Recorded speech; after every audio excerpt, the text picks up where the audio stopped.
이 동물들을 보세요. 사슴, 돌고래, 다람쥐, 그리고 공룡이 있네요? 이 동물들의 공통점이 무엇인지 물어볼 거라는 건 이미 짐작하셨죠? 지루한 대답은 모두 특정 시점에 이 지구에 살았다는 것 어쩌고 저쩌고 네 물론이죠. 그런데 이 동물들의 공통점보다 더 놀라운 것은 바로 색깔이에요. 그런 의미에서 에보트 테이어와 동물의 색채에 관한 그의 놀라운 이론에 대해 말씀드릴게요. 그는 뛰어난 초상화 화가였지만 자연계의 색채에도 관심이 많았어요. 그는 동물이 포식자나 먹잇감으로부터 자신을 숨길 수 있는 방법에 대한 멋진 아이디어를 생각해냈고 그 아이디어는 오늘날에도 여전히 유효해요. 그의 가장 유명한 이론 중 하나는 카운터 쉐이딩입니다. 기본적으로 동물은 하늘에서 가장 많은 빛을 받는 부분이 가장 어둡고 그 반대의 경우도 마찬가지예요. 마치 주변 환경에 맞는 완벽한 옷을 입은 것과 같죠. 그리고 이 기술은 패션에 민감한 동물들만 사용하는 게 아니에요. 선박에서도 탐지를 피하기 위해 이 기법을 사용해요. 테이어와 그의 친구는 이 기술로 특허까지 받았어요. 테이어는 또한 동물이나 물체를 주변 환경의 색상과 일치하도록 하는 배경 블렌딩이라는 아이디어도 생각해냈죠. 자연스러운 위장복이라고 생각하시면 돼요. 하지만 테이어는 여기서 멈추지 않았어요. 파괴적 위장 또는 현란한 위장이라는 이론도 제안했죠. 물체의 거리나 속도를 판단하기 어렵게 하기 위해 물체를 이상한 패턴으로 칠하는 거예요. 이리저리 움직이는 피냐타를 맞추려고 하는데 타이밍을 제대로 맞출 수 없을 때와 비슷해요. 바다 밑에서 헤엄치는 상어가 고개를 들어 하늘을 보면 밝은 하늘과 밝은 색의 바다 표면을 볼 수 있다고 생각해 보세요. 수면 위를 헤엄치는 동물이라면 밝은 배는 밝은 하늘과 조화를 이루고 어두운 등은 깊은 물과 조화를 이룰 거예요. 수생 동물만이 카운터 쉐이딩을 활용하는 건 아니에요. 사슴이나 토끼와 같은 육상 동물은 배가 더 밝고 등이 더 어둡기 때문에 숲바닥의 얼룩덜룩한 빛과 잘 어울려요. 그리고 새도 잊지 마세요. 많은 새들은 깃털에 카운터 쉐이딩이 있어서 아래에서 보면 하늘과 위에서 보면 땅과 잘 어울려요. 어떤 생물들은 다른 생물에게 함부로 건드리지 말라고 경고하는 방법을 가지고 있어요. 네, 아포세마티즘이라고 하는데요. 밝은 색이나 표시를 통해 포식자에게 자신에게 독성이 있거나 식욕을 돋우지 못한다는 걸 알리는 거예요. 스컹크를 예로 들어볼게요. 등에 있는 넓은 흰색 줄무늬는 너무 가까이 다가오지 마세요. 그렇지 않으면 후회할 겁니다. 라는 네온 사인과도 같아요. 노란 줄무늬 독침개구리는 어떤가요? 이 개구리들은 자신의 독을 알리는 걸어다니는 광고판과도 같은 존재로 밝고 선명한 색채를 통해 독에 속아서는 안 된다는 걸 모두에게 알려줘요. 말벌도 밝은 색의 힘을 이용해 잠재적 위협에서 침이 들어있다는 신호를 보내요. 그리고 귀여운 무당벌레 아시나요? 무당벌레는 밝을수록 독성이 강해지죠. 그렇게 사랑스러운데 그렇게 치명적일 수 있다는 사실을 누가 알았겠어요. 동물계에서는 흰색, 노란색, 빨간색, 검은색이 가장 효과적인 경고 색상인 것으로 밝혀졌습니다. 교통표지판이 운전자에게 주의를 주는 것처럼 이 밝은 표시는 조심해 친구야 라고 말하는 자연의 방식이에요.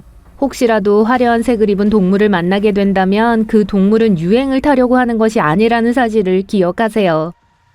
그런데 왜 어떤 동물은 밝은 색을 사용하도록 진화하고 어떤 동물은 그렇지 않을까요? 이는 오랫동안 과학자들을 당혹스럽게 해온 질문입니다. 다행히도 애리조나 대학교 연구팀의 한 이론이 이 다채로운 미스테리에 대한 흥미로운 통찰을 밝혀냈어요. 동물의 생생한 색채의 기능은 진화한 조상의 활동 패턴과 밀접한 관련이 있다는 사실이 밝혀졌죠. 즉 밝은 색으로 짝을 끌어들이는 종은 대개 낮에 활동했던 조상의 후손이에요. 반면 포식자를 쫓기 위해 색을 사용하는 종들에겐 대개 밤에 활동했던 조상이 있었죠.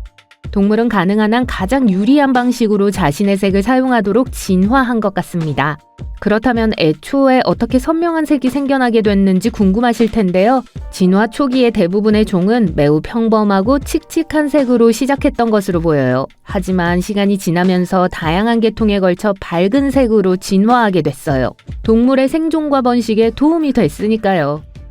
하지만 모든 밝은 색이 똑같이 만들어지는 건 아니에요.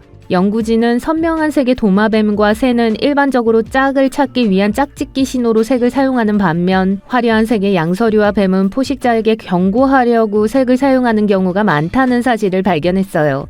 그리고 많은 양서류와 뱀이 지금은 낮에 활동하는 주행성 동물이지만 사실 그 조상들은 밤에 활동하는 야행성이었어요. 따라서 경고 색상과 현재의 활동 패턴 사이에는 명확한 연관성이 없어요.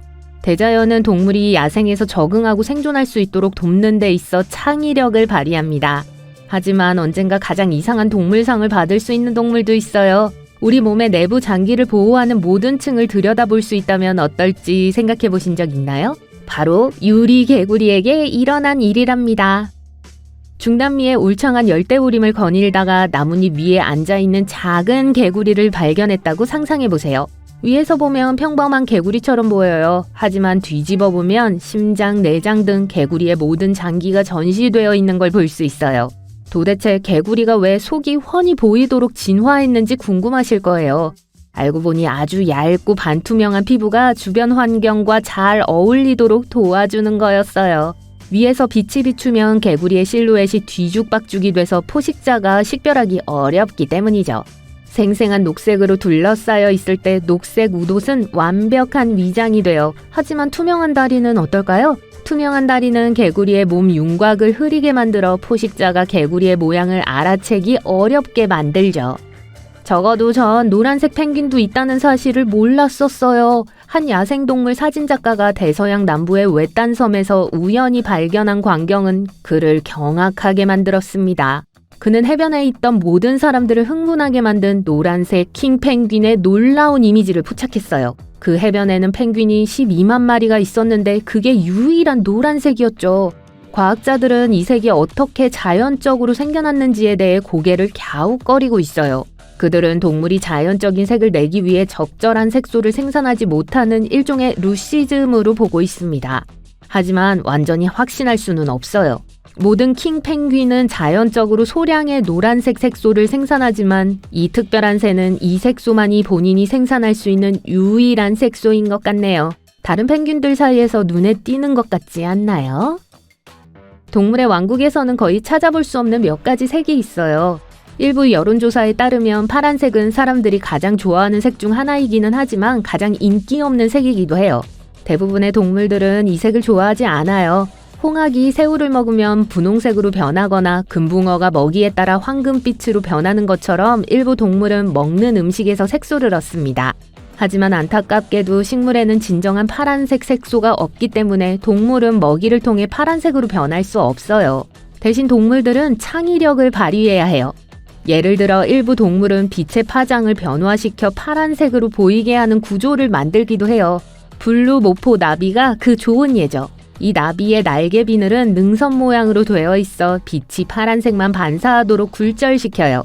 비늘의 모양이 다르다면 나비는 아름다운 푸른색을 잃게 될 거예요.